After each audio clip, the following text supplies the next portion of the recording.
Hello everyone, I am Radha Pandey. Once again we are going to learn the chapter of class 11 biology, that is breathing and exchange of gases.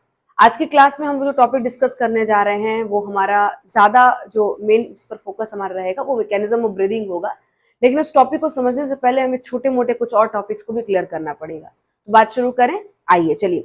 जो हमारी last class रही है, जो हमारी पीछे class गई हुई है, उसमें मैंने आपको रेस्पिरेटरी पाथवे मैंने आपको समझाया था। रेस्पिरेटरी ट्रैक के अंदर मैंने आपको पूरा का पूरा उसको एक्सप्लेन किया था। और अगर आपको याद हो तो मैंने लास्ट क्लास में आकर के ट्रैकिया को प्रॉपर्ली डिफरेंशिएट किया था। मैंने बताया था कि किस तरह से ट्रैकिया डिवाइड होकर के primary bronchi, secondary bronchi, tertiary bronchi, initial and terminal bronchioles, एल्वेओलर duct और एल्वेलाई में कन्वर्ट हो जाता है। ठीक है, तो मैंने वही फोटो यहाँ पर सेम टू सेम बना रखा है। ठीक है, ये बात मैंने आपको बताया था कि ट्रैकिया से लेकर के जो टर्मिनल ब्रोंक्यूल्स तक का रास्ता होता है इसको कंडक्टिंग जोन कहते हैं, और जो आपका एल्वेओलर डक्ट और एल्वेलाई है इसको एक्सचेंज जोन कहते हैं। ठीक है, अब मेरी बात ध्यान से सुनिएगा। जो ट्रैकिया से लेकर के टर्मिनल ब्रोंक्यूल्स तक का रास्ता है इसको हम लोग कंडक्टिंग जोन क्यों कहते हैं, ये बात आपको मैंने समझाई थी, दोबारा बता रही हूँ। क्योंकि इतने दूर में, ये जो इतना डिस्टेंस है, इसके बीच में कहीं पर भी एक्सचेंज नहीं होता है। एक एटमॉस्फेरिक एयर को अंदर लेने के बाद उसको एल्वेलाई तक जब तक छोड़ नहीं देते हैं, बीच में कहीं कोई एक्सचेंज नहीं करते, एयर अंदर बाहर नहीं करता। एयर सिर्फ रास्ते को ट्रैवल कर रहा होता है, पाथ को कंडक्ट कर रहा होता है, पाथ को चलता है। ठीक है, इसलिए इसको कंडक्टिंग जोन कहते हैं। जबकि जब वो एल्वेओलर डक्ट और एल्वेलाई में पहुंचता है तो यहाँ पर ये एक्सचेंज करना शुरू कर देता है। किसके साथ में? यहाँ पर ब्लड वेसल्स होगा बेटा। ठीक है, इस ब्लड वेसल्स के साथ यहाँ पर एयर का एक्सचेंज क्या हो जाता है, शुरू हो जाता है। समझ रहे हो आप? जो ऑक्सीजन है उसको ट्रांसफर किया जाता है ब्लड वेसल्स के अंदर, और ब्लड वेसल से CO2 को उठा करके एल्वेलाई के अंदर डाला जाता है। तो एल्वेओलर डक्ट और एल्वेलाई एक्सचेंज करते हैं, लेकिन ट्रैकिया से लेकर के टर्मिनल ब्रोंक्यूल्स तक सिर्फ कंडक्ट करते हैं। इसीलिए इसका नाम आई थिंक आपको समझ में आ गया होगा, इसको कंडक्टिंग जोन और इसको एक्सचेंज जोन कहा क्यों जाता है। सही है।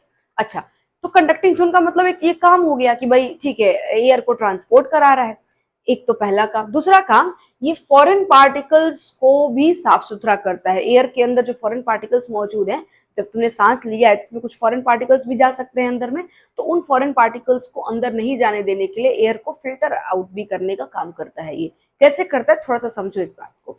अब अगर तुम इस बात को समझ पा रहे हो, देखो जरा, तो तुमको नजल पैसेज तो हर बार मैं ऐसा बनाती हूँ, है ना, ऐसा बनाती हूँ नजल पैसेज, जो कि देखने में बिल्कुल प्लेन सरफेस लगता है, बट ऐसा नहीं होता।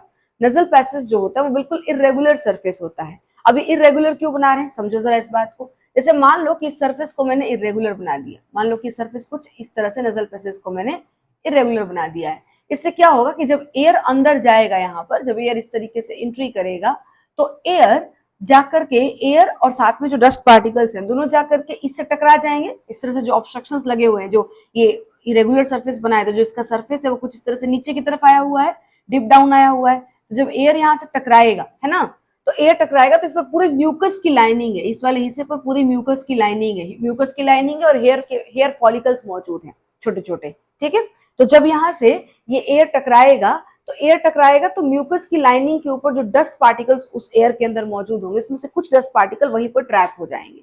ठीक है, तो एक तो एयर को फिल्टर आउट करने में थोड़ा थोड़ा हेल्प कर रहा है। ठीक है, दूसरा, इस तरह के इरेगुलर सर्फेसेस पर ध्यान से सुनना, इरेगुलर सर्फेसेस पर एयर जब टकराता है तो एयर बड़ी आसानी से अपने डायरेक्शन ऑफ मोशन को चेंज कर लेता है। अपने जो मूवमेंट का उसका तरीका है उसको बड़ी आसानी से वो क्या कर लेता है, बदल लेता है, क्योंकि बहुत लाइट वेटेड होता है।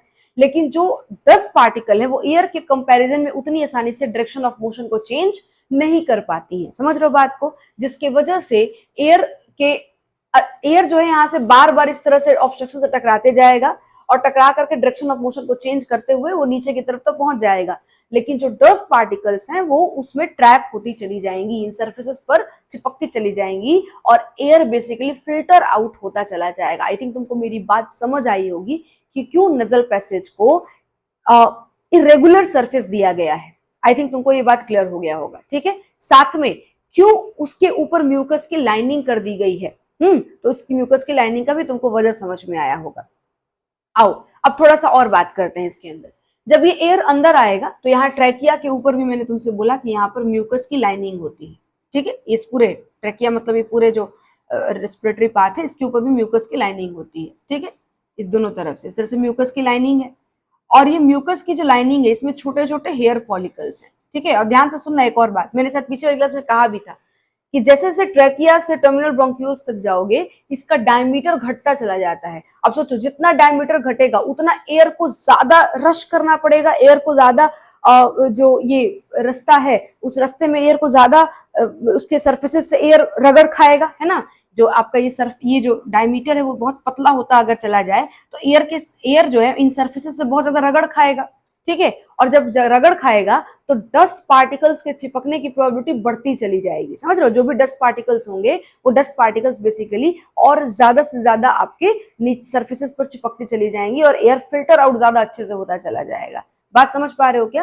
तो इसलिए इसके सरफेसेस, इसके जो विड्थ हैं, जो डायमीटर हैं, उसको कम कर दिया गया है। ये बात मैंने पिछले क्लास में बताई थी कि ट्रैकिया से लेकर के टर्मिनल ब्रोंकियोल्स तक लगातार इसका जो डायमीटर होता है वो डिक्रीज करता चला जाता है। आई थिंक तुमको ये बात समझ में आ रहा हो कि क्यों डायमीटर डिक्रीज करता हुआ चला जा रहा है। सही है क्या?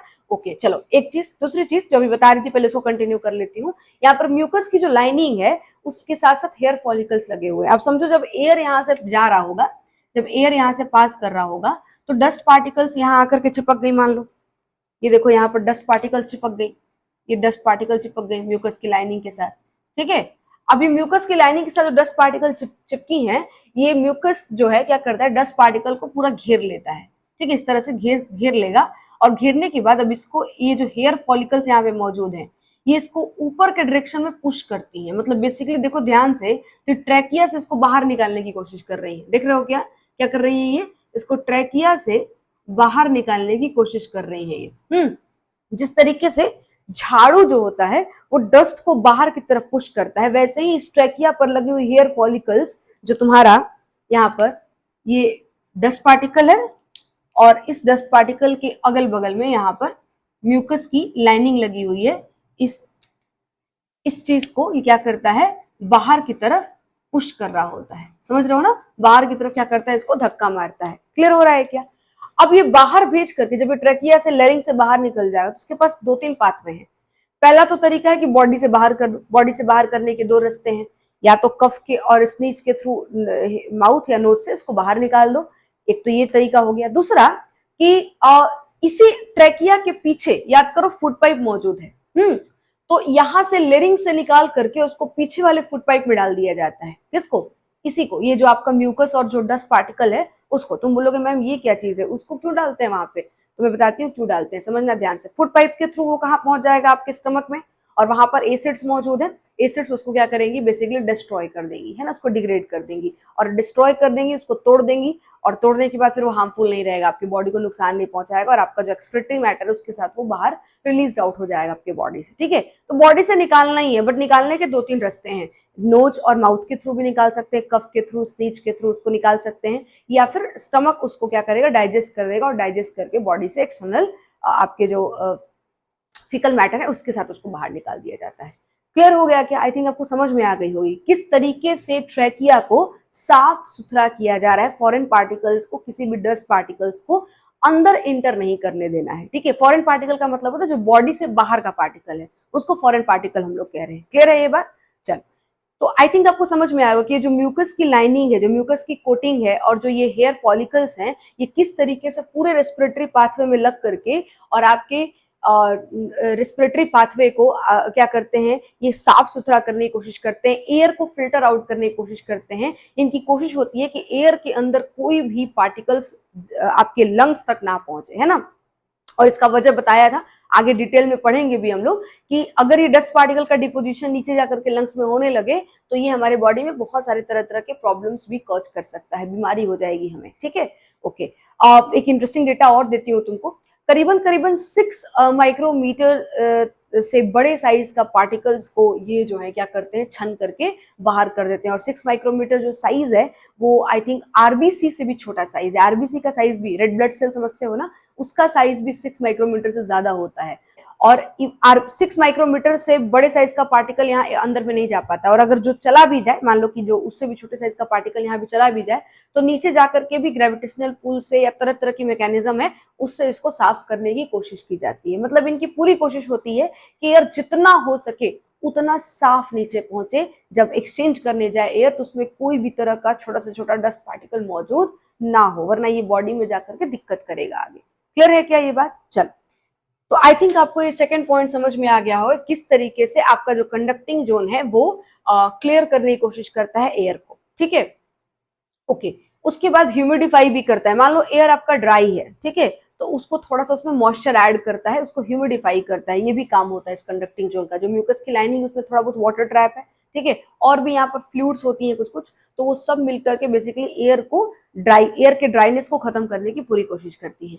Okay, and the fourth point is, ये भी समझाया था मैंने कि जो आपका बॉडी टेम्परेचर के आसपास एयर का टेम्परेचर को मेंटेन कराती है। अगर एयर ज्यादा ठंडा है या गर्म है तो उसके अकॉर्डिंग क्या करती है, उसके टेम्परेचर को चेंज करती है। तो ये वही काम यहाँ पर लिखा हुआ है। तो ये पॉइंट्स मैंने लिखा नहीं था, वहां पे समझाया था लेकिन लिखा नहीं था, तो तुम इसको याद से नोट कर लेना अपनी कॉपी में, ठीक है। मतलब कुछ प्रीवियस क्वेश्चन आ सकता है यहाँ से, दैट्स वाई इसको नोट कर लेना। चलो, अब बात शुरू करते हैं एल्वेलाई का, ठीक है। एल्वेलाई हेडिंग लगा रखा है, और आओ एल्वेलाई के बारे में बात करते हैं। देखना जरा, अब बात करते हैं एल्वेलाई के बारे में। आ जाओ, देखो जरा, एल्वेलाई का मैंने यहाँ पर एक फोटो बना रखा है। ये एल्वेलर शैक है, ये एल्वेलर डक्ट है, और ये ब्लड वेसल है, ठीक है। मैंने लिख भी रखा है, एल्वेलर कैविटी लिखा हुआ है। ये बेसिकली आपका एल्वियोलाई है। अच्छा, एक इंटरेस्टिंग चीज तुम जानते होगे शायद, है ना, लेकिन फिर भी मैं बताती हूँ तुमको। अगर इसको सिंगुलर लिखना हो, किसी एक की बात हो रही हो, तो इसको एल्वियोलस कहते हैं, एल्वियोलस कहते हैं। और अगर बहुत सारे की बात हो रही है, बहुवचन है, प्लूरल टर्म है, तो एल्वियोलाई कहते हैं, है ना। तो एल्वियोलाई जो है वो एक प्लूरल टर्म है। समझ आ रहा है बात? ओके। उसके बाद पहला पॉइंट इसके अंदर जो लिख सकते हैं वो क्या लिख सकते हैं कि एक बेसिक यूनिट होता है। लंग्स है क्या? अल्टीमेटली एल्वियोलाई से बना भरा पड़ा है। लंग्स के भीतर जितना भी है सबका सब क्या है, इस लंग्स के भीतर अल्टीमेटली, देखो इधर देखो, ये आपका लंग्स है। मैं यहाँ पे छोटा सा एक फोटो बनाती हूँ। ये आपका लंग्स है ना, ये आपका लंग्स है।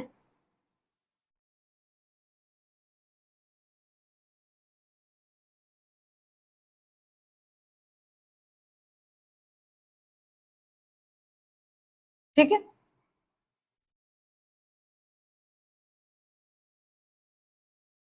समझ गए हो ना इस बात को? ये आपका लंग्स है, ठीक है। और इस लंग्स के भीतर अल्टीमेटली है क्या, तो पूरे एल्वेलर, इस पहले तो देखो, ये वाला बताया था ना राइट लंग्स है, ये वाला लेफ्ट लंग है। राइट लंग के अंदर 3 पार्टीशंस होती हैं, और लेफ्ट लंग के अंदर सिर्फ 2 पार्टीशंस होते हैं। तो ये पार्टीशंस हो गई, और इसके भीतर भरा पड़ा क्या है, इसके भीतर छोटे छोटे छोटे छोटे एल्वेलर सैक भरे पड़े हैं, ठीक है। ये बट गया इस तरह से, फिर ये बट गया, फिर ये और बट गया, देख रहे हो ना, फिर ये भी बट गया, और इस तरीके से इसके भीतर यहाँ पर एल्वेलर सैक पड़े हुए हैं।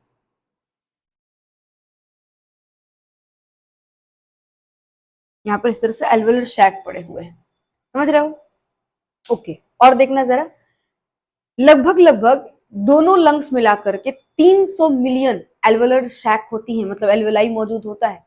समझ रहे हो? 300 मिलियन एल्वेलाई होता है दोनों लंग्स को मिलाकर के। और मैंने पिछली क्लास में बताया था आपको बात कि लंग्स इकलौता एक ऐसा ऑर्गन है जो पानी में फ्लोट कर सकता है। बताया था कि वहां पे बायोन्ट फोर्स काम करता है, ठीक है। तो आप समझ सकते हैं 300 मिलियन एल्वेलाई मौजूद होता है दोनों लंग्स मिलाकर के, जिसके सर्फेसेस इरेगुलर होते हैं, और अगर उनको खोल दिया जाए तो करीबन करीबन 70 मीटर स्क्वायर अप्रोक्सीमेटली ये एरिया कवर करते हैं, जो कि single deck half tennis court के बराबर का साइज होता है। पिछली क्लास में मैंने इसका जिक्र भी किया था, ठीक है। तो ये आपका यहाँ पर जो एल्वेलाई है, अगर मैं कहूँ कि लंग्स के भीतर कुछ और नहीं, सिंपली एल्वेलाई मौजूद है, छोटे छोटे एयर के पैकेट्स है ना। तो मैं यहाँ पे लिख सकती हूँ कि एल्वेलाई क्या है भाई, तो बेसिक बेसिक यूनिट या basic functional unit of lungs, basic functional unit of lungs. सही है, पहला पॉइंट। दूसरा पॉइंट, 300 मिलियन मैंने बताया था कि ये दोनों लंग्स मिला करके, ठीक है। 300 million alveoli in both lungs, दोनों लंग्स मिला करके होता है ये, ठीक है। ऐसे तुम्हारे इंटरेस्ट के लिए बताया है, जानने के लिए बताया है, कोई ऐसी जरूरी डेटा नहीं है। क्लियर है क्या? चलो दूसरा पॉइंट, इसको मैं कह सकती हूँ क्या कि एक स्पेशलाइज्ड एयर फिल्ड सैक है। स्पेशलाइज्ड एयर फिल्ड, हवा से भरा हुआ। सैक मतलब झोला होता है, छोटा छोटा झोला है। एयर फिल्ड सैक है, छोटा छोटा झोला है, पैकेट है। Air filled sac richly supplied, इसके आसपास बताती हूँ तुमको, बहुत ज्यादा ब्लड वेसल्स होती हैं। Richly supplied with blood capillaries, इसके आसपास पतली पतली ब्लड वेसल्स मौजूद होती हैं, जिसको ब्लड कैपिलरी कहा जाता है। समझ रहे हो क्या? तो देख सकते हो, मतलब एक एल्वेलाई से दूसरे एल्वेलाई के बीच में पतली पतली वहां पर क्या होती है, ब्लड वेसल्स मौजूद होती है। एक तो एक एल्वेलाई से दूसरे एल्वेलाई के बीच में स्पेस ही बहुत कम होता है, और उसमें भी पतली पतली ब्लड वेसल्स घुसी हुई है। ठीक है, तो क्यों घुसी हुई है, तो उसका पर्पस देखो यहाँ पर समझा रही हूँ, ध्यान से सुनना। ये आपका देखो, ये एल्वेलर डक्ट है, बोला मैंने अभी जस्ट। ये आपका जो हो गया वो हो गया एल्वियोलर डक्ट। ये जो है आपका हो गया एल्वियोलाई, है ना। और इस एल्वियोलर डक्ट और एल्वियोलाई और नीचे ये आपका ब्लड वेसल, जो कि पहले से लिखा हुआ है। क्लियर है क्या? ओके, अब देखना यहाँ पर, ये देखो, ये जो तुमको दिख रहा है सेल्स का यहाँ पर लाइनिंग, तो एल्वियोलाई को बेसिकली ये कवर कर रहे हैं। और मैंने पीछे वाली क्लास में कहा था कि जितना भी कवर करने का काम होता है वो सिंपल जो आपका एपिथेलियल टिश्यू होता है उसका होता है। तो यहाँ पर देखना, ये जो चीज है, ये जो चीज है, इसको मैं कह रही हूं एल्वियोलर इपिथीलियम। एल्वियोलर इपिथीलियम, ठीक है, एल्वेलाई का इपिथीलियम है। इपिथीलियम का मतलब होता है ऊपर का लेयर, है ना। अंदर का लेयर अगर होगा उसको इंडोथीलियम कहा जाएगा। तो एल्वोलर इपिथीलियम इसको मैं कह रही हूँ, कोई दिक्कत नहीं है। ओके, और ये किस चीज से बना हुआ है तुम बता दो? Made up of simple squamous squamous epithelial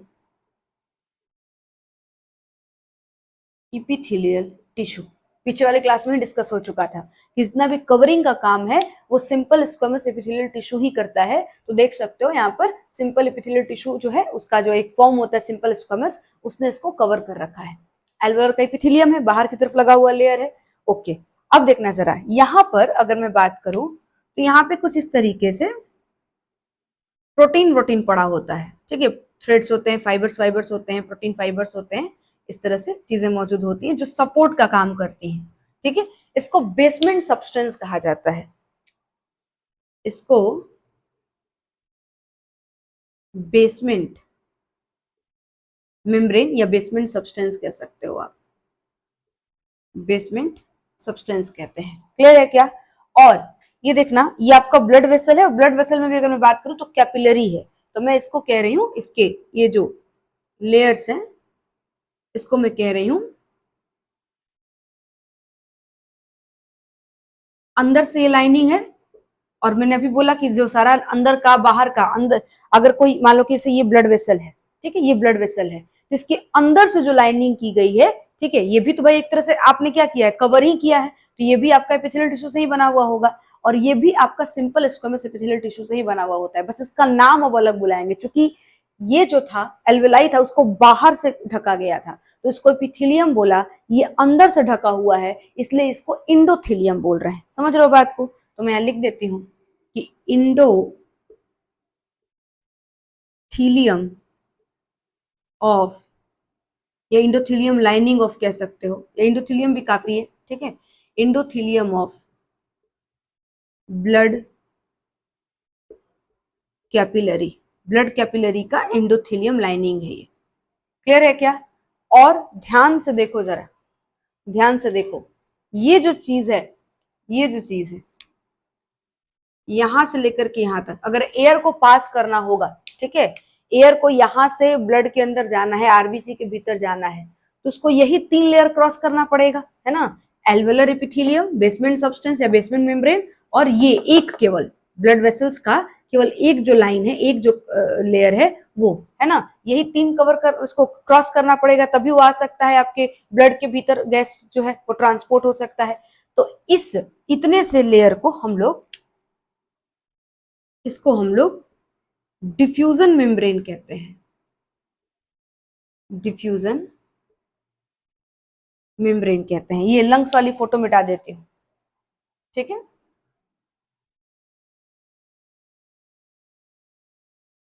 इसको डिफ्यूजन मेम्ब्रेन कहते हैं, जिसका थिकनेस जो होता है,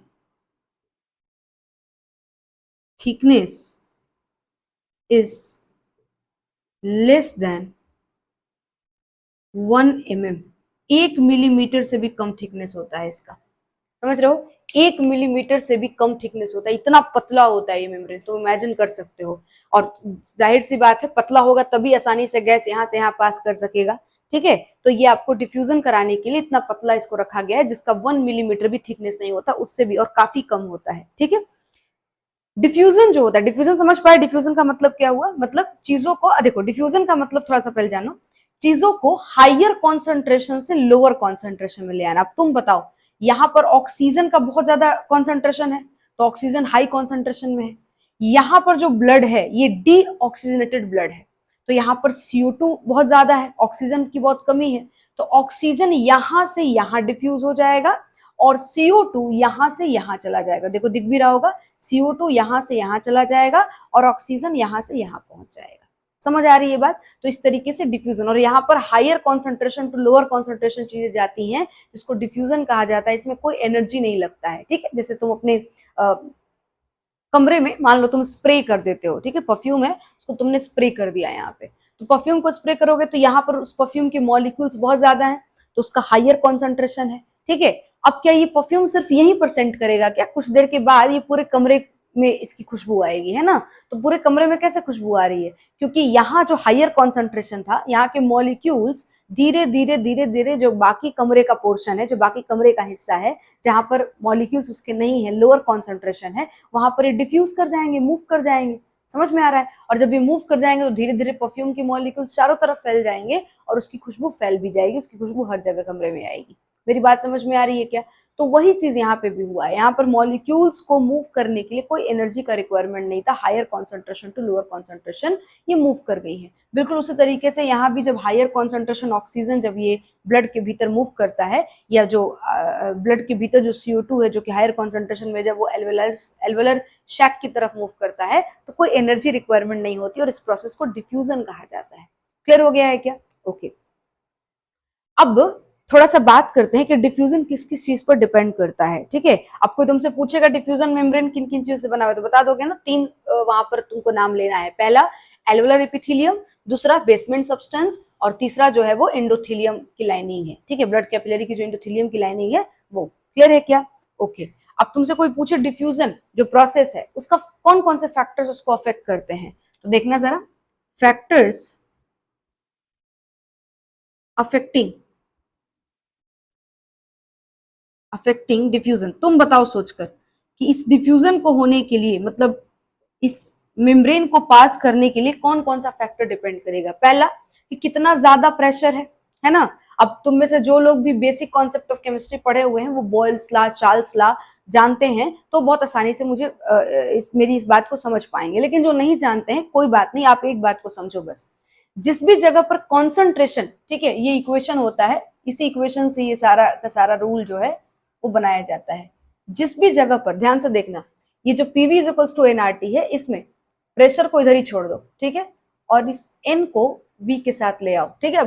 डरना नहीं है, ये नहीं सोचना है कि अरे मैडम कहीं पे भी तो आप केमिस्ट्री को छोड़ दीजिए, फिजिक्स को छोड़ दीजिए, बायोलॉजी में घुसा रही हैं। बेटा मैं नहीं घुसा रही हूँ, घुसा हुआ है ऑलरेडी, ठीक है। आपको बस थोड़ा सा समझना पड़ेगा, इसमें कोई इससे क्वेश्चन नहीं आएगा, सुन लो बस थोड़ा सा, ठीक है। आओ देखो, तो N के नीचे मैंने V लिख दिया और ये RT लिख दिया, ठीक है। ये T टेम्परेचर है, ये R एक कांस्टेंट होता है, इसको गैस कांस्टेंट कहा जाता है, ये P प्रेशर है, और ये N/V जो होता है इसको कॉन्सेंट्रेशन कहते हैं, ठीक है। क्या बोलते हैं इसको? कॉन्सेंट्रेशन, C से मार्क किया है मैंने। तो ध्यान से देखना, ये टेम्परेचर यहाँ पर फिक्स अगर कर दिया जाए और ये पहले से ही कांस्टेंट है, तो प्रेशर कॉन्सेंट्रेशन के डायरेक्टली प्रोपोर्शनल होता है। देख रहे हो क्या? जो प्रेशर है वो कॉन्सेंट्रेशन के डायरेक्टली प्रोपोर्शनल है। मतलब जहां पर भी कॉन्सेंट्रेशन ज्यादा होगा, मॉलिक्यूल्स के कॉन्सेंट्रेशन ज्यादा होंगे, तो वहां पर प्रेशर भी अल्टीमेटली ज्यादा होगा उस चीज का। तो तुम बताओ, इस जगह पर ऑक्सीजन का जो अमाउंट है वो बहुत ज्यादा है, उसके मॉलिक्यूल्स ज्यादा हैं, तो मतलब ऑक्सीजन का कॉन्सेंट्रेशन यहाँ पे ज्यादा है, ऑक्सीजन का कॉन्सेंट्रेशन यहाँ पे ज्यादा है तो उसका प्रेशर भी ज्यादा होगा। किसके कंपैरिजन में बोल रही हूँ, CO2 के कंपैरिजन में कह रही हूँ, है ना। या फिर इस वाली जगह पर ऑक्सीजन का जो प्रेशर है उससे ज्यादा यहाँ पर ऑक्सीजन का प्रेशर होगा क्योंकि मॉलिक्यूल्स ज्यादा है, ठीक है। तो सफिशियंट एक प्रेशर रहना चाहिए तभी उस पर दबाव बन सकेगा कि ऑक्सीजन नीचे की तरफ डिफ्यूज आउट हो सके। मेरी बात समझ में आई। तो मैं यहाँ पर फैक्टर्स अफेक्टिंग डिफ्यूजन में अगर पहला पॉइंट लिखूं कि प्रेशर एंड कॉन्सेंट्रेशन ग्रेडियंट, तो आई थिंक गलत नहीं होगा कि भाई एक सफिशिएंट प्रेशर और कॉन्सेंट्रेशन डिफरेंस होना चाहिए। ग्रेडियंट का मतलब डिफरेंस है। इस लेंथ में इस यहां से लेकर के यहां तक की जो दूरी है इसमें यहां पर प्रेशर और कॉन्सेंट्रेशन ज्यादा होना चाहिए इन कंपैरिजन टू यहाँ के प्रेशर और कॉन्सेंट्रेशन से। तो तभी जाकर के यहाँ पर प्रेशर और कॉन्सेंट्रेशन ग्रेडियंट मेंटेन हो पाएगा, डिफरेंस मेंटेन हो पाएगा और चीजें यहाँ से यहाँ डिफ्यूज आउट हो सकेंगी। किस केस में, ऑक्सीजन के केस में। CO2 में उल्टा होना चाहिए, यहाँ पर प्रेशर और कॉन्सेंट्रेशन CO2 का ज्यादा होना चाहिए तभी जाकर के CO2 यहाँ से यहाँ डिफ्यूज आउट हो सकेगा। क्लियर है क्या ये बात। तो वही मैंने पहला पॉइंट लिख दिया, pressure and concentration gradient. Clear है क्या। ग्रेडियंट का मतलब लेंथ होता है, डिफरेंस नहीं, ठीक है, लेंथ होता है। और इस लेंथ के अलोंग यहां से लेकर के यहां तक जो दूरी है उसके अलोंग डिफरेंसेस होनी चाहिए प्रेशर में, तभी ये गैसेस यहां से यहां और यहां से यहां ट्रेवल कर पाएंगे। कोई दिक्कत नहीं है, फिजिक्स का टर्म होता है ग्रेडियंट, कोई दिक्कत नहीं है, समझ में आ गया होगा, ठीक है। चलो दूसरा पॉइंट सुनना जरा। मेम्ब्रेन का थिकनेस भी मैटर करेगा भाई। जितना मोटा मेम्ब्रेन होगा उसको पास करने में उतना प्रॉब्लम होगा, डिफ्यूज करने में उतना प्रॉब्लम होगा, तो थिकनेस ऑफ मेम्ब्रेन भी मैटर करेगा वहां पर। तो बिल्कुल हम लोग दूसरा पॉइंट लिख सकते हैं कि थिकनेस ऑफ मेम्ब्रेन। सही बात है क्या, है ना। तो ये आपका दूसरा पॉइंट हो गया। और तीसरा पॉइंट सुनना, ये भी काफी इंटरेस्टिंग पॉइंट है। सॉल्युबिलिटी बहुत मैटर करता है। मतलब कोई गैस कितना ज्यादा घुलनशील है किसी के साथ, कोई किसी के साथ जितना ज्यादा घुल मिल जाए उतनी आसानी से उसके साथ चला जाएगा वो, है ना। तो ध्यान से सुनना, कोई जो ऑक्सीजन और CO2 है ये दोनों गैसेस कितना ज्यादा सॉल्युबल हैं ब्लड के साथ, इस पर भी डिपेंड करता है कि डिफ्यूजन वहां पर तेजी से होगा या स्लो होगा, ठीक है। तो ध्यान से सुनना, जो ऑक्सीजन होता है वो लेस सॉल्युबल होता है, उसकी सॉल्युबिलिटी कम होती है, CO2 की सॉल्युबिलिटी ज्यादा होती है। कार्बन डाइऑक्साइड करीबन 20 से 25 गुना अधिक सॉल्युबल होता है, उसकी सॉल्युबिलिटी उतनी अधिक होती है किसके कंपैरिजन में, ऑक्सीजन के कंपैरिजन में। तो गैसेस की सॉल्युबिलिटी भी बहुत ज्यादा मैटर करती है। तो तुम बोलोगे कि मैम जब CO2 का सॉल्युबिलिटी ज्यादा है तो फिर तो मैम CO2 छोड़ता ही नहीं होगा ब्लड को, ब्लड में ही लगा रहता होगा, ब्लड से निकलने का नाम ही नहीं लेता होगा। तो बिल्कुल ऐसा तो है, लेकिन वहां पर फिर ऑक्सीजन का कॉन्सेंट्रेशन बहुत ज्यादा करना पड़ेगा। यहाँ पर ऑक्सीजन का कॉन्सेंट्रेशन बहुत ज्यादा करना पड़ेगा जिसकी वजह से ऑक्सीजन यहाँ से यहाँ आएगा और यहाँ CO2 का कॉन्सेंट्रेशन काफी कम रहेगा, तो CO2 को मजबूरन ब्लड को छोड़ करके यहाँ से यहाँ जाना पड़ेगा। बात समझ में आ रहा है क्या। तो यहाँ पर प्रेशर और कॉन्सेंट्रेशन बहुत सफिशियंट होना चाहिए, तब जाकर के ऑक्सीजन और जो आपका कार्बन डाइऑक्साइड है इसका एक्सचेंज पॉसिबल हो पाता है। आई थिंक आपको मेरी बात समझ आई होगी। तो ये डिफ्यूजन के फैक्टर्स हो गए, डिफ्यूजन मेम्ब्रेन भी जान लिया और एल्वेलाई भी समझ चुके हैं हम लोग, ठीक है। तो ये सारे टॉपिक आपको क्लियर है। मूव कर जाते हैं नेक्स्ट टॉपिक पर। तो आओ नेक्स्ट टॉपिक पे चलते हैं। नेक्स्ट टॉपिक हमारा ये है steps involve in the process of respiration. Respiration में कौन कौन से स्टेप्स इन्वॉल्व होते हैं इसको हम लोग जान लेते हैं, ध्यान से सुनना। और ये हमारा इस टॉपिक के बाद हमें मैकेनिज्म ऑफ ब्रीदिंग के बारे में बात करना है, देखना जरा। तो अगर मैं बात करूं तो उसमें सबसे पहला स्टेप देखो क्या है, inflow of atmospheric air. Atmospheric air को अंदर की तरफ लेना, ठीक है, और आउटफ्लो ऑफ एल्वुलर एयर। और आपका जो एल्वेलाई का जो एयर है जिसमें CO2 भरा हुआ है, बेसिकली ब्लड से CO2 को डाल दिया गया है एल्वुलर के सैक के अंदर, उसको आप क्या करते हो, आउटफ्लो कर देते हो, निकाल देते हो, है ना। इस प्रोसेस को पल्मोनरी ब्रीदिंग भी कहते हैं। इस प्रोसेस को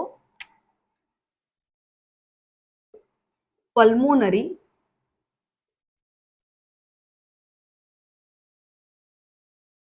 ब्रीदिंग भी कहते हैं, ठीक है।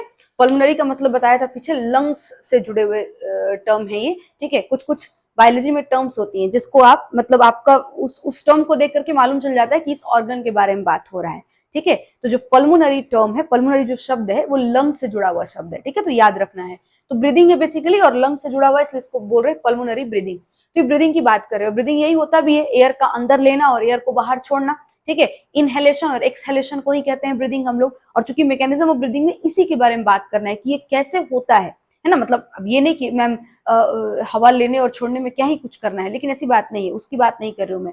कुछ तो साइंस होगा ना उसके पीछे, उस साइंस को डिस्कस करना है, ठीक है। और ऐसा तो नहीं है कि आपकी बॉडी को कैसे पता चलता हो कि हवा अब लेने की जरूरत है, अब हवा रिलीज करने की जरूरत है। तो ब्रेन का कोई हिस्सा होगा ना जो इस बात को डिटेक्ट करता होगा, या इस बात को डिटेक्ट करने के बाद इस बात के लिए सिग्नल भेजता होगा। तो ये पूरा का पूरा जो रेगुलेशन है, और साथ में जो आपका ब्रीदिंग का जो तरीका है, किस तरीके से आपकी सेटअप बनती है बॉडी के भीतर कि आपका ब्रीदिंग कंप्लीट हो पाता है, ब्रीदिंग एयर आप अंदर ले पाते हो या फिर एयर आप रिलीज आउट कर पाते हो, ये सारी चीजें हम लोग पढ़ते हैं मैकेनिज्म ब्रीदिंग में। तो ब्रीदिंग यही चीज है जो कि मैंने पीछे क्लास में ऑलरेडी डिस्कस कर दिया है। एयर को, एटमॉस्फेरिक एयर को अंदर लेना और एल्वुलर एयर को बाहर निकाल देना।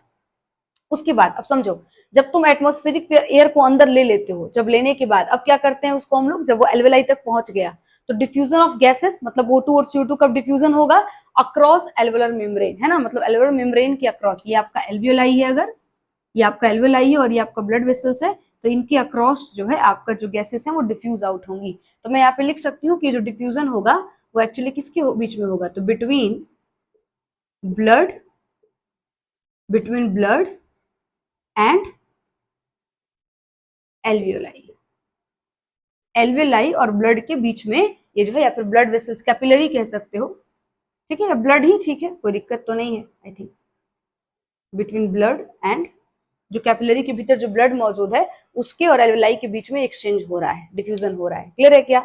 फिर वो सारा का सारा जो ऑक्सीजन है वो पहुंच गया कहां पर, आपके ब्लड में, और ब्लड अब उसको क्या करेगा, ट्रांसपोर्ट करेगा। पीछे वाली क्लास में पढ़ा था हमने कि ब्लड का काम है ट्रांसपोर्ट कराना, चीजों को एक जगह से दूसरी जगह पहुंचाना। आपको याद होगा मैंने बताया था आपके सेल को और ग्लूकोज देने का काम, ऑक्सीजन देने का काम, ये सब काम ब्लड ही करता है। आपके हर एक बॉडी के हर एक सेल को ग्लूकोज पहुंचाता है, ऑक्सीजन पहुंचाता है। ग्लूकोज कहाँ से आया, तो डाइजेस्टिव सिस्टम से ग्लूकोज आया है, जो कि आपके ब्लड में एब्जॉर्ब करा दिया गया है, ब्लड में पहुंच गया है वो ग्लूकोज, डाइजेस्टिव सिस्टम से ब्लड में आया और ब्लड से फिर वो आपके सेल में चला जाता है। क्लियर है क्या। उसी तरीके से लंग्स के थ्रू आपका जो एयर अंदर आया है, ऑक्सीजन अंदर आया है, उसको फिर से ब्लड में डाल दिया गया और ब्लड से फिर वो आपके डिफरेंट सेल्स के पास पहुंच जाता है। फिर वो कंबाइन जब करती हैं तो एटीपी का फॉर्मेशन होता है, साथ में CO2 गैस भी निकलता है। बताया था सारा बात। तो वही चीज यहाँ पर ये कह रहा है कि transport of gases by the blood, in blood में जो आई हुई गैसेस है इसको ट्रांसपोर्ट करना है, अलग अलग सेल्स के पास पहुंचाना है, ठीक है। और जब ये गैसेस पहुंच जाएंगी तो फिर वहां पर देखो, जब ये गैसेस ब्लड के थ्रू सेल के पास पहुंचेंगी तो फिर सेल में डिफ्यूज कराना पड़ेगा।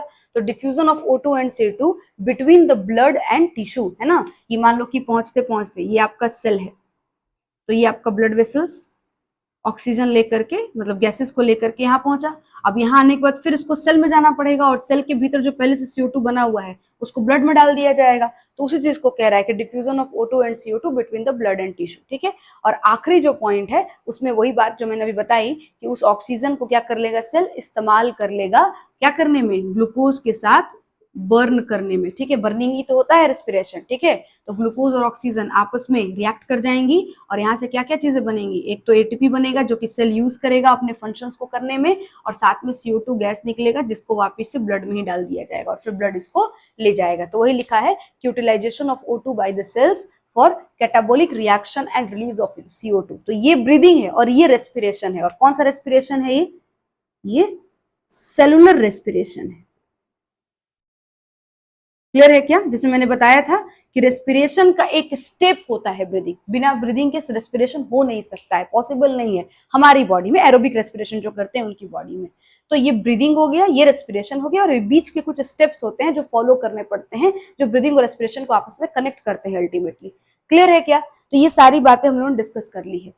अब हम लोग जो नेक्स्ट मैकेनिज्म ऑफ ब्रीदिंग है उस टॉपिक को अगली क्लास में पढ़ेंगे। क्लास बहुत लंबी हो जाएगी, नेक्स्ट क्लास में इसको हम लोग डिस्कस करेंगे। लेकिन यहाँ तक की सारी चीजें आप अपनी कॉपी में नोट कर लोगे, और एनसीईआरटी में बार बार बोलती रहती हूँ उसको पढ़ना मत छोड़ना, ठीक है। उसको रिवाइज करो, उसको अंडरलाइन करो, उसमें टर्म्स जो है तुमको क्लियर नहीं होता है उसको तुम मुझसे भी पूछ सकते हो, और उसको तुम अपनी लेवल पे भी उसको जहां से भी तुम क्लियर कर सकते हो करो, ठीक है। साथ में क्वेश्चन प्रैक्टिस करना भी बहुत इंपॉर्टेंट है, लेकिन नोट्स भी किया करो, है ना। कि नोट्स कॉपी नहीं करते मैम, नोट्स नहीं फॉर्म करते, वो अच्छी चीज नहीं है। सिर्फ स्क्रीनशॉट को खींच करके फोन में मत उसका स्टोरेज बनाओ, उसको कॉपी पर लिखो, ठीक है। और जितने भी डायग्राम्स में बनाती हूँ उनको जरूर बनाया करो। मिलते हैं नेक्स्ट क्लास में। Thank you.